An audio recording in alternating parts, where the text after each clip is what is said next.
remembers Hitman Absolution? If you're new to the channel or if you don't know what the series is, it's basically a series where we go back in time and look at nostalgic things, whether that be older shows, games, movies, etc. So far we've only looked at games, but I do plan to branch out and look at other nostalgic things. But today we're going to be looking at Hitman Absolution, which, let me just go right ahead and say, I have a lot of love and nostalgia for this game. Now, I will say right off the bat that this game does have a remastered version on PS4 and Xbox One. However, for authenticity's sake, we're going to be looking at the Xbox 360 original. And again, if you're new to the series, basically what we do is first we hop in, play the game for a bit, show off some of the gameplay, and we'll kind of talk about the game, my history with the game, and sometimes we'll kind of talk about the series as a whole and what led up to this specific entry, and sometimes we'll even talk about a series as a whole and what led up to the development of this specific game, which that topic is pretty relevant for Hitman Absolution, because for those of you that don't know, this game is a bit different from other entries. We're going to go ahead and start up a new game. We're not going to be too focused on cutscenes or anything like that, because this game is more story-centered, which, again, that's going to be relevant in a conversation that we have later on. But I just don't want to spoil anything for those of you that haven't played the game before. Prologue, a personal contract. See, for me personally, I've been playing the Hitman series since way back in the day. We're talking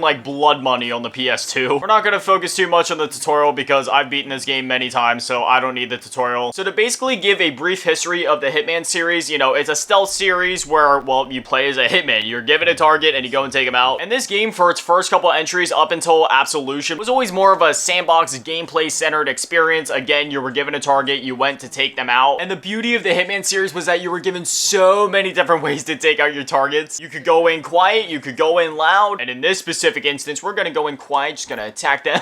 We're gonna dump his body into the dumpster. I'm not worried about taking any disguises yet. Gonna go ahead and use the classic silver ballers here. Get a clean headshot. Come on, just... there we go. Get the aim as tight as possible. This game had a really cool mechanic where if you squeeze the trigger halfway, as you can see, it tightens up the crosshair bit, so your shots can be a bit more refined. So we're gonna go ahead, tighten it up, pull off the headshot. I'm gonna be honest, I've always been a huge Hitman fan. I love the original Hitman games. Out of the original games, I definitely played Blood Money the most. However, by the time that Hitman Absolution released, I've played Hitman Absolution more than any other Hitman game, which is probably surprising to hear because, I've played this one more than even newer entries like Hitman 1 and 2 and 3 that were released between 2016 and 2020. As much as I love those games and I thoroughly enjoy them, there's something about Hitman Absolution. It always keeps me coming back. I absolutely love this game. The story of the game, the gameplay itself, even for newcomers, it's relatively easy to follow what's going on in the game. Especially, again, considering that this was the first Hitman game in the series that really put, a huge emphasis on the story in the game. The one thing that I love about this game and its story is that even though this game is more story-centered, and while usually that could kind of strip back on the possibilities of what's, well,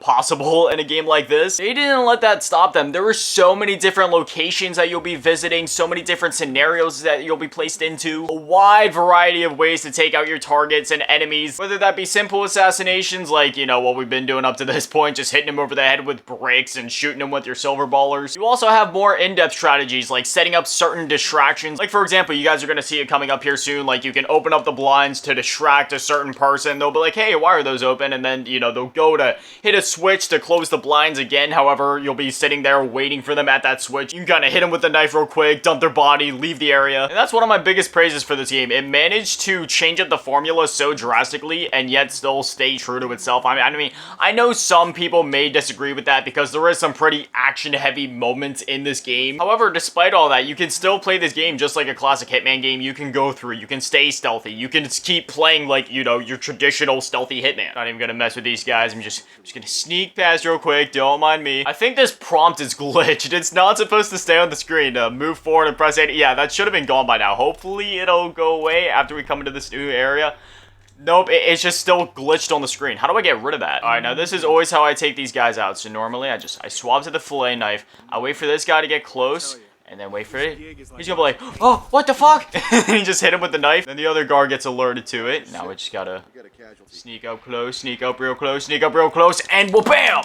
You don't stand a chance. Finish your opponent. There we go. Look at that. Nobody else was alerted. Drag him to the side and dump his body off of a cliff. Bye-bye. Have a great fall. See you next trip. Or, wait, no, I totally mixed that up. I'm gonna go ahead and steal this dude's disguise. I'm definitely gonna need it up ahead in the garden house. I'm also just gonna Take the fillet knife from your skull, thank you. Okay, if I try to scale cover, will that, like, make this pop-up? I really want this pop-up to go away. Can I scale this cover? Nope, yeah, see, even when I do try to scale cover, it's glitched. Why is it doing that? No matter what I do, it's stuck there now. Oh, well, it is what it is. But anyway, while I'm thinking of it too, the villains in this game, especially the one guy, I don't know who plays as him, but I absolutely love the actor that plays him. He's got, like, this cowboy redneck vibe. I don't know, he's absolutely insane, but I love it. I feel like that's one thing that keeps me coming back to this game because, you know, while it's fun playing the other Hitman games and they have a lot of replayability in their sandboxes, I'm the type of guy when I'm playing my games, like, I love games that just center on gameplay, okay? Like, if a game is strictly gameplay driven and there's very little story, that's not gonna push me away. I'm the same guy that plays a ton of, like, Lego games and Doom and racing games, so, you know, I don't need that story to keep me going. However, if there is a good and engaging story, that's just, like, bonus points in my book to keep me coming back to the game so I can re-experience that story. This is one of those games that takes a series that is traditionally known for its sandbox gameplay, and by the way, bye-bye, and introduces a story without taking away from the gameplay in any sense, and it blends it all so beautifully. I genuinely love this game. And there's so many sick set pieces littered throughout, whether that be like the helicopter chase earlier in the game, or the one rooftop section in one of the later missions. I'm doing my best not to spoil it, but there are so many great set pieces, moments, levels, and assassinations that you can carry out in this game. I know I'm on the job, but I need to visit the hub real quick. I need my fix. They got a disguise right here. Is that any different from the one that I have on currently, or? No, no, it's the exact same one. All right, I'm going in. Now that we have entered the mansion, as you can see in the top left, there is a scoring system in this game. So, you know, some people kind of complained about the scoring systems being like, oh, why is that necessary? But for me personally, it never brought, oh, they totally just saw me strangle that dude. Whoops, my disguise is blown. Oh, that being said, I guess it's time to go loud. I guess I'll just be capping my target straight in the face. Usually this is what I do. If I screw up and I end up having to go loud, I just kind of like camp them out right up here by the stairway, just kind of shoot them as they come up. It's a pretty easy and reliable strategy. Sure, everybody in the mansion is coming for me, but their AI is kind of programmed to like run up this way and get kind of confused, so I just kind of wait for him, and then you stack up the bodies. And as you can see, every time that I take out one of the enemies in here, my score goes down lower and lower because it's a non-target casualty. And again, you know, that was one of the gripes people had with this game. They weren't too fond of the scoring system, but again, it doesn't really detract or add to the gameplay in any meaningful way, so I don't really mind it. It's just kind of like a bonus thing. If you want to go for it, you can, but you definitely do not have to. Anyway, this is the main target we were after, so I'm just gonna make sure he's actually dead. Are you still alive? Wink if you're still breathing. I think he's dead, but I'm gonna put another clip in him just to be sure. All right, I'm gonna grab this key card. I think it's time we get out of here now that I've blown through all of my ammo. All right, we're at the second floor. Card swipe. Locate Diana. Taking care of Diana. Now our objective is to get to Victoria. However, that's where I'm gonna call that for the gameplay segment of this video. Again, this is a game I highly recommend, even though it's a bit of a departure from the earlier entries in the series and the way that it, you know, tackles the gameplay and the story and everything like that. It's still a genuinely great game, and it's honestly my most played Hitman game. Like, it's so good. You can either pick up the Xbox 360 and PS3 version for pretty cheap, or you can pick up the remastered version on Xbox One or PS4. I don't think that one goes for too much either. I'm pretty sure it's like 40, but when you get it, it also gives you Blood Money HD, so you're getting 2 games. So it's basically only like $20 per game, which is a pretty great deal. And then you also get it on Steam, obviously. But now on to the next part of this show, which this is always my favorite part to do. We just kind of take a look at the case, read some of the stuff on the back, look at the manual if it has one, and just kind of get like that complete in-box experience. There's just, you know, I'm a video game collector. I love collecting, you know, like physical video games, whether that be consoles, games. I mean, you guys can't see it right now, but behind the camera, I literally have like 8 consoles set up on my entertainment stand, all plugged in and ready to go at a moment's notice. That's not including the ones that are, you know, in my closet or plugged in on my other TV back there. I just really love and appreciate physical media. I still haven't found like an ideal way to kind of do this part of the show, so I'm thinking about like getting another camera and getting like a full table and setup going, so that I can like have an overhead camera and then like a face camera, so I can kind of swap between them and, you know, just give you guys like a better look at everything with some better lighting and stuff. But for now, I'll just kind of hold it up, try to show it to you guys. So as you can see, this is the cover art here, Hitman Absolution. It is absolutely beautiful.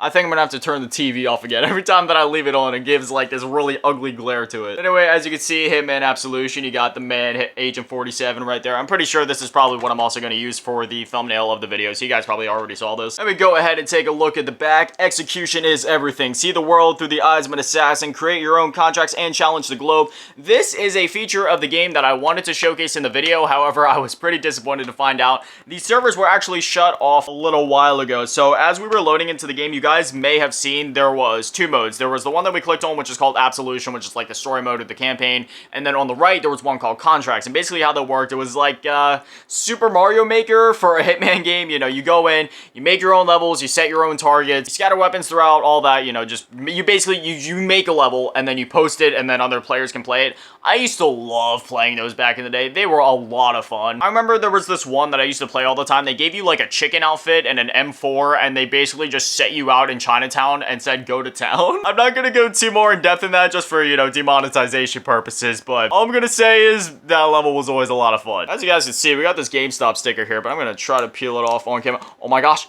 You know, usually when it comes to peeling off these GameStop stickers, you know, they're real sticky, they're gross, they don't come off, but hold on. Can I save this copy? Look at that. I've literally had this copy for 11 years at this point, and you know, I've always just had that GameStop sticker at the bottom, but look at that. Like, that was clean. There's no residue or anything after that, so I got a clean copy of Hitman Absolution. I'm really sad that they didn't even have like the contract servers available for the HD remake or anything like that. It's just, it was such a cool feature. And then the last one, hide in plain sight, improvise as necessary. You guys kind of saw like a taste of that as we were going through the game. You know, you can eliminate some of the enemies, steal their disguises, and then there was this one element that I forgot to talk about as I was playing it. But basically, if you hold RB while you're walking past an enemy, it lets you do this thing known as like blending in. So, you know, he'll put his head down, start rubbing the back of his head, just trying to like blend in with the environment, because even if you have a disguise in this game, the disguise really only helps to keep enemies from noticing you immediately. Like, it kind of increases the timer or the amount of time that it would normally take for them to notice you by a very minor amount. Otherwise, you have to rely on the instinct bar, which was in the bottom right. That was the yellow bar down there. And you basically have to balance using that bar to blend into the environment and not get noticed. But then that bar is also used for other important mechanics and features of the game that I also won't spoil,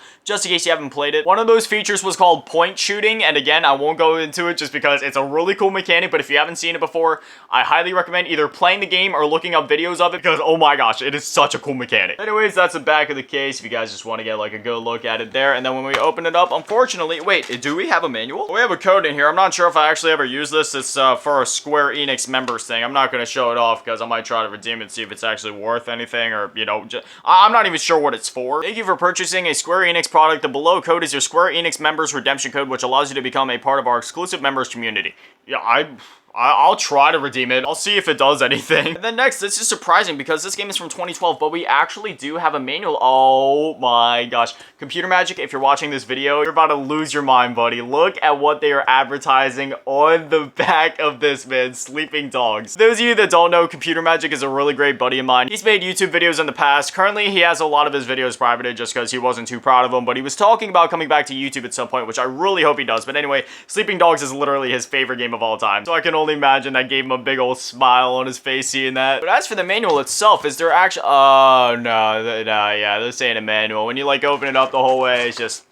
Yeah, this ain't the manual from, like, the 6th generation that we know. It's just some basic controls, a warranty thing. Hey, but look at that. They're also advertising 2013 Tomb Raider. That trilogy of games was actually really good. Tomb Raider, Rise of the Tomb Raider, Shadow of the Tomb Raider. I love those games. It's a shame there wasn't a more complete manual, but, you know, that's to be expected. This game was released in 2012, after all. Manuals became less and less of a thing as the 360 and PS3 generation went along, and by the time the Xbox One and PS4 rolled around, they were basically non-existent. I'm not gonna lie, I do miss the manuals. They were a part of the experience. I know the Lego Batman manual like the back of my hand. I've read that thing front to back so many times. Anyway, yeah, this is Hitman Absolution. Now I'd love to hear from you guys. Did you guys play this game before? Have you heard of it before? If you didn't hear of it, are you planning on checking it out now? Or maybe you're thinking about revisiting it? What are your opinions on this game compared to the rest of the Hitman series? I would definitely love to hear from you guys on that one. Well, whatever you're thinking, or, you know, if you have a request for a future Who Remembers, whatever it is, I'd love to hear from you guys. Anyway, as always, a shout out to the Patrons and channel members, Carmen's Favorite Grandma, Liberty Tab, Big Dynamite, Chulupasaurus Rex, Razak, Polar, Ray, Webster, Lamas, Miyaka, Spiritory, Dripping Sound, Mellow, Last King, Who Imagine Me, Center, July 15, Flimming 71, Aaron Reynolds, and Unknown. Thank you guys for watching. Have an amazing day. Stay beautiful. I love you all.